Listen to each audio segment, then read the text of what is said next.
Olá, pessoal, tudo bem com vocês? Vamos lá, então. Eu estou gravando aqui para vocês o conteúdo desta nossa nova unidade, que é justamente sobre a igreja, não é? Então, a definição que nós apresentamos é igreja e comunidade dos cristãos como um sinal de serviço no mundo. E numa dinâmica que desde a época de grupo de jovens, né, que a gente fazia, a gente poderia então se perguntar: o que os seus colegas pensam da igreja? Cada pessoa vai então dizer a partir da experiência, né, dos familiares, de pessoas que convivem no trabalho, enfim, nos diversos ambientes, nos momentos de lazer, de descontração, enfim, a gente pode conversar e, em um determinado momento, a gente identifica visões, né, acerca da igreja, posicionamentos, pensamentos que as pessoas que estão à nossa volta têm acerca da igreja, né? E eu gosto, né, provocativamente, de apresentar esta árvore com galhos secos, né, que muitas vezes é justamente essa imagem que muitos dos nossos colegas têm da igreja, né? Infelizmente, muitas das vezes, é essa imagem que muitos dos nossos familiares têm da nossa fé, têm da nossa religião, têm da nossa igreja. Por outro lado, claro, nunca é demais lembrarmos também que muito provavelmente a imagem que essas pessoas têm da igreja, né?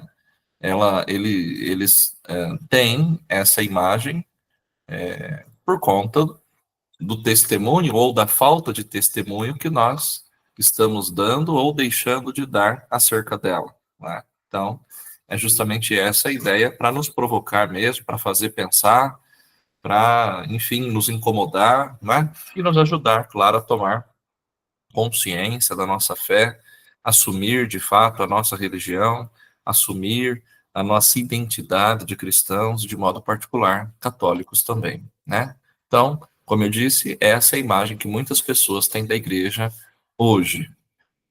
A gente pode discordar, pode concordar em partes, né? Então, como eu estou dizendo, muita gente tem. Não quer dizer que sejam todas as pessoas, mas é fato que por várias razões as pessoas acabaram criando essa ideia de igreja. Muitos, é claro, formam uma ideia um tanto quanto equivocada, pré-conceituosa, sem conhecê-la, sem nunca ter pisado o pé numa igreja, e acaba formando ou recebendo, né, essa imagem, essa visão, e outros, né, que justamente porque passaram pela igreja, justamente porque pisaram nesse chão, é que acabam desenvolvendo essa ideia também, essa imagem da igreja, porque foram, como se diz, decepcionados, né? Desencantados, que foram traídos, enganados, enfim, e acabam então perdendo, né? A fé, a esperança na igreja e acaba formando uma ideia exatamente nesse sentido acerca dela, né? Bem, o que eu quero afirmar para vocês, e a gente começa a trabalhar a partir de agora, são justamente esses pontos aqui, ó. Então, identificar a igreja como o grupo dos seguidores de Jesus. Então, essa primeira visão, né, essa primeira concepção, aquelas que seguimos a Jesus, que procuramos imitar a Jesus, né, que nos assemelhamos a Ele, que nos identificamos com Ele, ou que nos consagramos a Ele, nós somos a igreja. Tudo bem? Depois, numa primeira dimensão, o que eu vou apresentar para vocês é a igreja na sua dimensão universal, transnacional, transcultural. A igreja que transcende, então, os limites geográficos, né, na nossa realidade. Depois, nos nossos próximos encontros, nós vamos ver essa mesma igreja num nível continental, essa igreja num nível nacional, né, a igreja no Brasil, né, a igreja diocesana. Então, nós vamos ter a oportunidade de analisar a nossa diocese, observar como se dá a organização aqui, na nossa realidade, próximo da gente, né? Para depois, enfim, concluirmos essa etapa do nosso curso, chegando na igreja paroquial, né? A igreja, comunidade, a base, né? Aquela onde a gente participa, onde a gente congrega, onde a gente celebra, né? Onde a gente faz comunhão, né? Onde a gente participa da catequese, dos movimentos e assim por diante, onde a gente faz pastoral, ok? Esse gráfico aqui, esse desenho ajuda a gente a ter uma noção disso que eu estou dizendo. Veja, olha, então vamos ver de dentro para fora. O nosso pequeno grupo, né, que muitas vezes é a nossa casa, a nossa família, né, ou o nosso grupo de pastoral, nosso grupo de movimento, aquele nosso grupinho pequeno, né, um grupo de jovens, um grupo de catequistas, enfim. Depois, existe o setor, né? Muitas paróquias são setorizadas, né? Que é a nossa comunidade, a nossa capela. Às vezes a gente mora num bairro e a paróquia é dividida em setores. Então, pode ser que tenha uma capela, né? Nesse nosso bairro. Então, isso pode ser chamado de setor ou de região, né? Ou de comunidade, ou mesmo de capela, né? Todo aquele território ali que abrange esse nosso, essa parte da cidade, por assim dizer, essa parte da paróquia. Depois, ampliando um pouco mais, a paróquia em si, ela tem toda uma personalidade jurídica, nós vamos ver isso depois, mais para frente, né? A paróquia que não é só o padre, a paróquia que não são só as paredes, a paróquia que não é só o seu CNPJ, a paróquia que não são só os seus funcionários, mas que é tudo isso também, com seus organismos, com seus conselhos, conselho de pastoral, conselho econômico, mas principalmente a paróquia é o povo de Deus, né? Ampliando um pouco mais, depois da paróquia, nós temos a região pastoral. Então, aqui na nossa Diocese de Marília, nós chamamos de região pastoral. Algumas dioceses preferem chamar de forania, né? Que é uma outra forma de se referir à região pastoral. Ainda tem lugares que chamam de região episcopal, né? Então, região pastoral, região episcopal, forania, tudo isso tem a ver com a ideia de região para facilitar o trabalho pastoral. Então pensa, nossa Diocese de Marília, ela é muito grande, ela é muito extensa. Começa na cidade de Garça e vai até a cidade de Panorama. Vejam, uma distância muito longa, mais de 200 quilômetros. Então, a nossa diocese foi dividida em 3 regiões pastorais, né? Região 1, que vai de Garça até Quintana, região 2, que vai de Herculândia até Adamantina, região 3, que vai de Flórida Paulista até Panorama, né? Então, a região pastoral, ela organiza, né, ou melhora a organização pastoral, ela otimiza a organização pastoral da diocese. Aí sim, depois nós temos a diocese, que é todo um território, como eu acabei de dizer, né? Aqui a nossa diocese de Marília começa em Garça, vai até Panorama, então são 37 municípios, atualmente 66 paróquias, são mais de 80 padres, um número grande também de religiosos, de religiosas, né, e todo o povo de Deus, os leigos e leigas presentes em todas essas realidades paroquiais. Ainda existe aí um outro círculo que a gente poderia acrescentar, que é a sub-região. Então, a gente vê ali Regional Sul 1, da CNBB, que todo o estado de São Paulo, né? São divididos em regionais, o nosso é o Sul 1, que é todo o estado de São Paulo, mas há uma outra subdivisão que nós chamamos de sub-região ou sub-regional, ou ainda província eclesiástica. Então, a nossa é a província eclesiástica de Botucatu, ou sub-regional de Botucatu. E nesse sub-regional, nessa província eclesiástica, são as nossas 8 dioceses aqui vizinhas. Então, em torno aqui de nós, né, incluindo a nossa diocese, nós temos dioceses de Araçatuba, Assis, Bauru, Botucatu, Lins, Marília, Presidente Prudente e Ourinhos. São 8 dioceses que formam o subregional de Botucatu ou a província eclesiástica de Botucatu. Por que nós falamos Botucatu? Porque lá é a arquidiocese. Então, a arquidiocese de Botucatu costuma ser a diocese mais antiga, a diocese maior em extensão territorial, a diocese mais desenvolvida, a diocese mais próximo da, da capital, né? Esses são alguns critérios para definir como se forma, então, como se cria uma, uma arquidiocese. Então, a nossa é a Arquidiocese de Botucatu. É ela e outras 7 dioceses que compõem esse nosso sub-regional. Tá bem? Como eu já disse, Regional Sul 1, pegando no mapa ali, todo o estado de São Paulo, nós chamamos de Regional Sul 1. Então, esses bispos, de vez em quando, se encontram, todo o estado de São Paulo. Esses 8 bispos das 8 dioceses que compõem o sub-regional também se encontram várias vezes, costuma ser em Marília, pelo menos 4 vezes no ano. Né? Eles fazem uma reunião conjunta para falar a mesma língua, para conviver, para partilhar problemas, soluções, etc. Né? A nível nacional, nós temos uma representatividade que é a CNBB, Conferência Nacional dos Bispos do Brasil, ou seja, todo o mapa do Brasil está aí representado, inserido, né, pela Conferência Nacional dos Bispos do Brasil. Esses bispos fazem pelo menos uma vez por ano uma grande assembleia, né, uma grande reunião. Eles ficam mais de 10 dias reunidos juntos, e ali eles estudam, eles rezam, eles fazem um dia de retiro, eles têm uma extensa programação, tomam decisões conjuntas, elaboram cartas, comunicados, enfim, né? É uma articulação a nível nacional, né? A nível de Brasil. Todos os anos nessa Assembleia, eles têm a oportunidade de participar de uma atualização, né?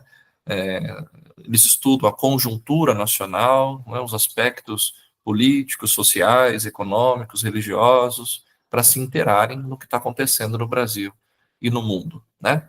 Expandindo um pouco mais, nós temos no nosso continente, né, latino-americano, que na América Latina, o CELAM, que é a Conferência Episcopal Latino-Americana. Então, existe uma representatividade, né, os bispos de todo o nosso continente latino-americano e Caribe, né, também se encontram de quando em quando, não todos os bispos, evidentemente, mas alguns representantes, né, de cada uma das conferências episcopais para partilharem também a situação do nosso continente. E, consequentemente, depois nós chegamos à Igreja Universal, presente no mundo todo, e aí nós temos uma referência, o Santo Padre o Papa, né, em Roma, no Vaticano, ok? Bem, então, essa igreja, enquanto o grupo dos seguidores de Jesus, a igreja começou dizendo, nessa nossa primeira abordagem, universal, presente no mundo todo, na sua dimensão transnacional, na sua dimensão transcultural, tá? Como eu já disse, a igreja em nível local, ela então deve ser chamada de diocese, né? Diocese ou igreja particular, tá? Então é correto nós ouvirmos essa expressão também, igreja particular de Marília ou diocese de Marília. E depois nós temos a paróquia, né? A paróquia é a base, né? E existem modelos de igreja também. Então, antes do Concílio Vaticano II, existia um modelo de igreja clerical, piramidal. Então, uma igreja em formato de pirâmide significa Deus está no topo, abaixo de Deus está o Papa, abaixo do Papa está o clero, né, os bispos, os padres, abaixo do clero está o povo. Né? A base da pirâmide são os leigos. É claro, como toda pirâmide, a gente vê que na ponta é o espaço menor, então o Papa, os bispos e os padres somos a minoria, evidentemente, na igreja, e a base da pirâmide é a parte que tem o maior tamanho, o maior espaço, porque justamente os leigos são a maioria absoluta, né, na igreja. Né? Então, fazendo frente a esse modelo clerical, piramidal, que é antes do Concílio Vaticano II, nós temos um modelo comunitário. A partir do Concílio Vaticano II, a Igreja, graças a Deus, abandona esse modelo clerical, deixa de lado essa visão piramidal e assume um modelo mais comunitário, um modelo mais ministerial. Nós vamos ver isso adiante. Então, aqui, ó, o modelo piramidal que eu estava dizendo, ó, Lá no topo da pirâmide, Deus, Jesus Cristo, o Papa, os bispos, os padres que formam o clero, e lá embaixo, né, na base da pirâmide, nós temos os leigos. Esse é o modelo clerical, esse é o modelo piramidal que já foi superado, já foi deixado de lado. Para esse modelo de igreja, né, funcionava, né, até a inspiração de São João 23, que em 1959 convoca o Concílio Vaticano II, que acontece de 1962 até 1965, correto? E com o concílio, quais são, basicamente, o resumo, né, daquilo que ficou proposto, então, para essa igreja comunitária, ministerial? Primeiro, o primado absoluto da palavra de Deus, né? Então, a palavra de Deus tem a primazia. Depois, em segundo lugar, a afirmação da base laical da igreja, ou seja, a igreja é povo de Deus. Essa afirmação é própria do Concílio Vaticano II. A definição de igreja enquanto povo de Deus. No terceiro ponto, a afirmação colegial da igreja. Aquilo que hoje, recentemente, o Papa Francisco tem chamado de igreja sinodal, né? Então, uma igreja colegial, ou seja, uma igreja que vai deixando de lado a hierarquia, mas que aprende, então, a tomar decisões em coletivo, num colegiado, uma igreja que escuta, uma igreja que caminha junto, né? Uma igreja atenta para escutar, para acolher os sinais dos tempos. E o quarto ponto, uma nova relação da igreja com o mundo. Isso é bem próprio, específico do Concílio Vaticano II, conforme nós certamente já vimos, já estudamos, já ouvimos falar, que o Concílio Vaticano II, a sua principal contribuição para a igreja é justamente essa nova relação com o mundo, ou seja, uma relação de diálogo, né? De parceria com o mundo e não mais de condenação do mundo. A igreja não existe no mundo para condenar o mundo, mas para dialogar com ele, né? A igreja, então, analisa todos os bens que existem no mundo, passa na peneira, né? Filtra, faz o discernimento e fica com aquilo que é bom, com aquilo que de fato vale a pena ser por ela observado, aprimorado, aproveitado, ok? Então, aqui, ó, essa proposta a partir do Concílio Vaticano II, eu dizia, de uma proposta de igreja ministerial. Veja, então, no lugar da pirâmide, nós temos aí essa ideia de pizza, né? Olha como que os leigos de fato são a maioria, né? E depois, nas pequenas fatias, nós temos então a hierarquia, né? O Papa, os bispos, os padres, as irmãs e os irmãos religiosos, os consagrados e consagradas, né? Então, os leigos são a maioria absoluta, no sentido de que o ministério do Papa não é superior ao ministério do leigo. O ministério do leigo não é superior ao ministério do padre. O ministério do padre não é superior ao ministério dos irmãos, os consagrados. Os bispos não são superiores aos leigos. Nós apenas temos funções diferentes, ministérios diferentes, missões diferentes. Tudo bem? Essa nova visão, e isso leva um tempo para a gente conseguir se acostumar com essa novidade, leva um tempo para a gente, enfim, digerir essas informações todas, mas é essa proposta que o Concílio Vaticano II, então, faz para a Igreja, né, a fim de que ela supere aquela visão um tanto quanto já ultrapassada, uma visão clerical, uma visão piramidal e assuma, de fato, uma visão comunitária, uma visão ministerial, onde, de fato, nós somos todos irmãos. Então, aqui um resumão, né, tudo que nós já dissemos até agora, a Igreja, o grupo dos seguidores de Jesus. Nós estamos olhando a igreja na sua primeira dimensão, que é a universal, na sua dimensão transnacional, transcultural, né, que transcende os limites geográficos, né? A igreja no nível local, então a diocese e a paróquia.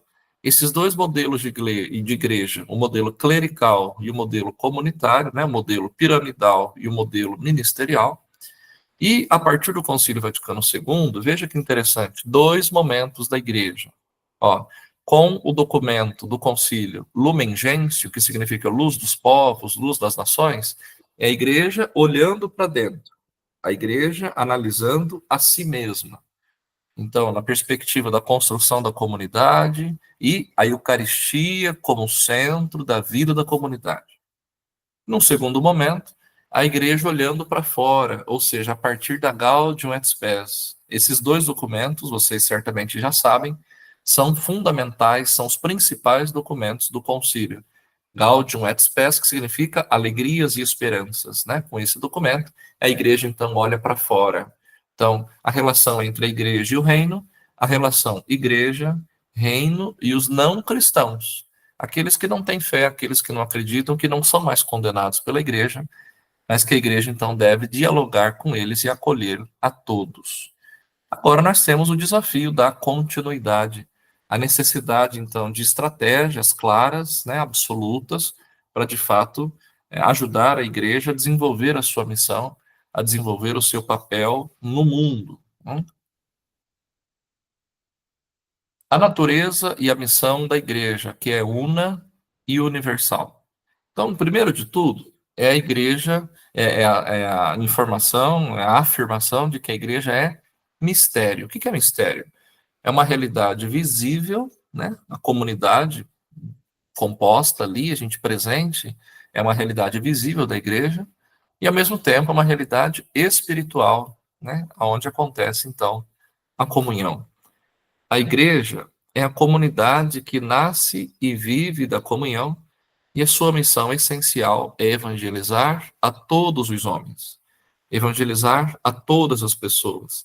Ou seja, fazer a todas as pessoas participantes da comunhão, ajudar que todos, então, estejam em comunhão plena com Cristo, né? Encontrem-se com Ele. Aí aqui nós temos as chamadas, as notas da igreja, né? As propriedades da igreja. Quando a gente ouve falar e a gente reza no credo, né? Niceno-constantinopolitano, que a igreja é una, santa, católica e apostólica, né? Então, por que a igreja é una? Porque ela reúne diferentes povos e culturas, mas ela é única. Veja, a igreja está presente no mundo todo, mas ela é uma só, porque ela nasce de um único fundador, Jesus Cristo, animada por um único espírito. Ela tem um único princípio que a move, que é o amor, que é a caridade. A igreja jamais pode esquecer desse seu princípio fundamental, que é o amor, que é a caridade. A profissão de uma só e mesma fé, tem um mesmo culto, né? A mesma liturgia em qualquer lugar do mundo que você for, entrar numa igreja católica, certamente a missa vai ser rezada em outra língua, mas vai ser a mesma liturgia, o mesmo culto, os mesmos textos bíblicos. E existe ainda também a sucessão apostólica. Hoje o Papa Francisco é o autêntico sucessor dos apóstolos, o autêntico sucessor de Pedro, o chefe da igreja. Os bispos são sucessores dos apóstolos. A igreja também é santa. Embora nós, humanos, sejamos pecadores, a igreja é santa.